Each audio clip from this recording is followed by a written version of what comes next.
You're listening to Do This First, a daily personal development podcast that focuses on science-backed, actionable steps towards your best year ever.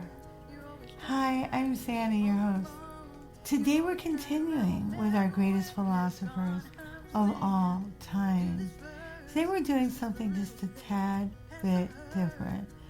We're looking at author Alexander Milne's creations, specifically his Winnie-the-Pooh series, and even more specifically at Eeyore and Winnie-the-Pooh, both who were timeless in their wisdom. First, let's get to know the author just a tad bit. He's known to the world as A.A. Milne, but he was born Alan Alexander Milne. He was a celebrated British author, playwright, and poet. He is best remembered for his beloved children's books featuring the character Winnie-the-Pooh. He was born on January 18, 1882, in London. He was the son of a schoolmaster, John Vine Milne, and his mother, Sarah Marie Milne. His early exposure to literature and creativity came by way of his mom, who encouraged his writing from a young age. Milne was educated at Westminster School and later pursued his studies at Trinity College in Cambridge, where he earned a degree in mathematics, believe it or not. However, his true passion lay in writing, and after graduating in 1903, he began contributing to various literary journals and magazines. His first taste of success came as a result of his work with Punch, a prominent British humor magazine, where he honed his skills in comedy and satire. However, the onset of World War I marked a significant turning point in Milne's life. He served as an officer in the British Army, actively participating in trench warfare. The trauma of war had a lasting impact on him, shaping his perspectives and leading him to explore themes of childhood innocence and imagination in his later works. Milne's most enduring legacy, of course, was the creation of Winnie-the-Pooh and his friends in the 100-Acre Woods. The inspiration for those characters came from his son, Christopher Robin Milne, and his collection of stuffed animals. The first book, Winnie-the-Pooh, was published in 1926, followed by The House at Pooh Corner in 1928. These works celebrated the joys of childhood, the value of friendship, and the power of imagination. Pooh Bear, Piglet, Eeyore, and Tigger became iconic figures in children's literature, captivating readers around the world. Despite his success, Milne's increasing fame brought him disappointment. He often expressed frustration at being pigeonholed as a children's author, and he struggled with the public's perception of his identity as solely the creator of Winnie-the-Pooh. Additionally, his son Christopher Robin also resented the attention and expectations that came with his father's creations, and it did strain their relationship. A.A. Milne passed away on January 31st, 1956, in Hartfield, Sussex. Since this series is about life lessons from the greatest philosophers of all time, and those lessons that they can bestow on us, I can't imagine more valuable lessons from those contained in Milne's Winnie-the-Pooh series. Winnie, Rabbit, Piglet, Eeyore, and Tigger, Owl, they're all philosophers in their own right, with unique and straightforward musings that are both insightful and relevant. But today I want to concentrate on two of my faves, Eeyore and Winnie. Let's start with Eeyore. The solemn, perpetually downcast donkey sulks around feeling sorry for himself and is always expecting the worst, it seems. However, that's not quite true. If you know the story behind his tail, no pun intended. If you've noticed, Eeyore has a tail that's affixed by a pushpin on his posterior. The reason for this is that Eeyore thought Rabbit was having a party and everyone was dancing by the bridge. Eeyore jumped up to partake of the festivities as he wanted to dance with his friends. Doesn't sound like too downcasty to me. Sounds like a pretty happy and cheerful thing to do, don't you think? Unfortunately, Eeyore stepped on his tail and yanked it off accidentally. Christopher Robin put it back on with a pushpin. Despite being viewed as depressed and pessimistic, he is the Pooh Sticks champion. Pooh Sticks is a game they play, and the best poet in the cast of characters, declared so by Winnie-the-Pooh himself. His closest friend, Eeyore's closest friend, is Tigger, who is in almost all respects the opposite of Eeyore. And though he never agrees with the harebrained schemes and misadventures his friends cook up, in the end, he always goes along and supports them, but not before speaking up and giving a bit of advice, such as the following. Use caution when standing by the riverbank, minding your own business. You might get bounced into the water. What are the wise lessons we can learn from Eeyore? If we start with his actions, we see that Eeyore prioritizes friendship.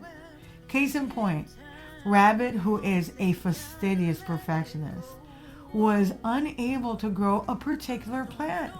Keep in mind that Rabbit is almost always working busily in his garden as he grows most of his food. Eeyore noticed his friend's frustration and decided to grow the plant for him. Eeyore was successful in growing the plant by being attentive and showing it warmth and love. Here's a quote from Eeyore that confirms how Eeyore prioritizes his friends. After all, one can't complain. I have my friends. Eeyore is prone to melancholy, not depression as some would say, as exemplified in the following direct quote. It never hurts to keep looking for sunshine. The difference, which we've discussed in previous podcast episodes, between melancholy and depression is melancholy is a bittersweet appreciation of life, often pensive, even moody at times, but it doesn't stifle your desire to participate in activities, to be with your friends, and so forth, whereas depression does. Eeyore's participation in life by going on expeditions with his friends, albeit complaining, because that's just his personality. He's a Dolores Downcast. These actions show that Eeyore displays melancholy. Pooh, on the other hand, is almost always jolly, maybe due to a belly full of honey. The small things and simple gestures make him happy. Pooh teaches us that happiness often comes from the little pleasures, such as this one, a direct quote from Philosopher Pooh. A hug is always the right size. Pooh is also the uplifter of the bunch, or the motivator.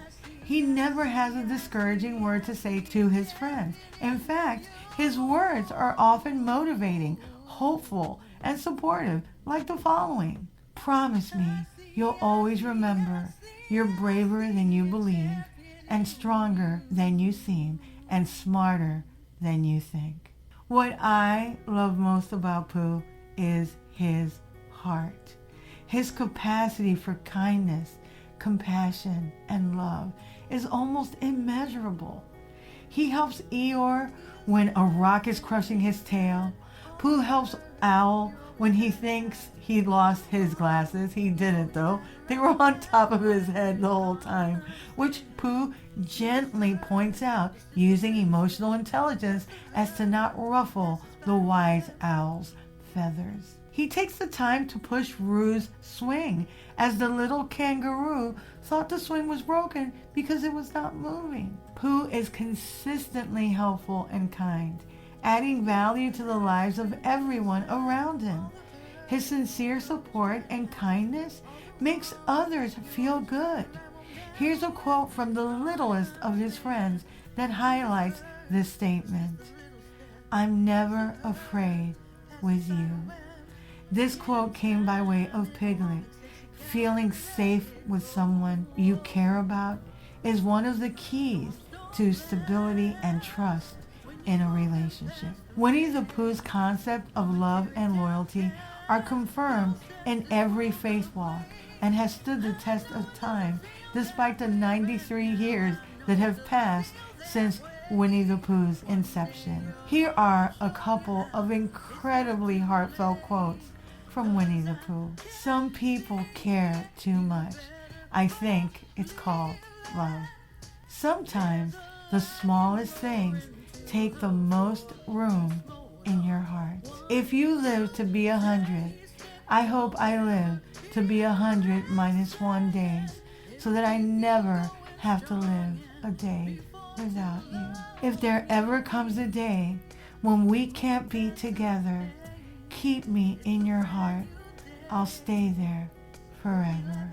In the strictest sense, a philosopher is someone that seeks wisdom or enlightenment, a lover of wisdom, and in this regard, Eeyore and Pooh were both philosophers in their own right, imparting nuggets of knowledge in their own distinctive and unique ways.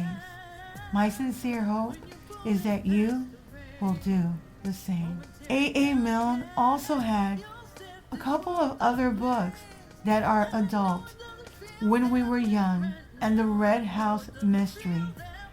These are still in print, and you should check them out to see how truly gifted and talented he was as a writer. If you like what you're hearing, don't forget to leave a review.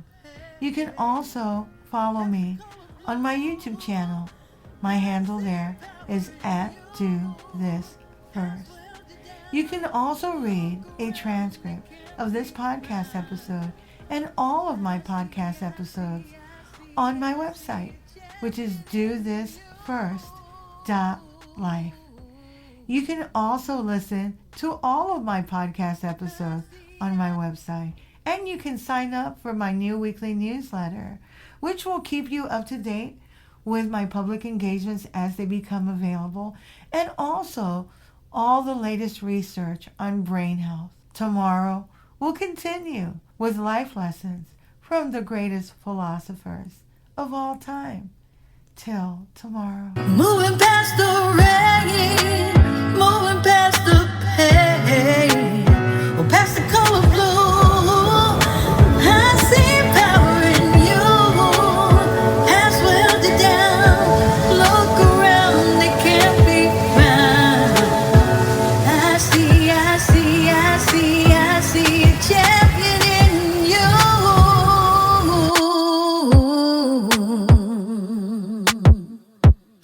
I see a champion in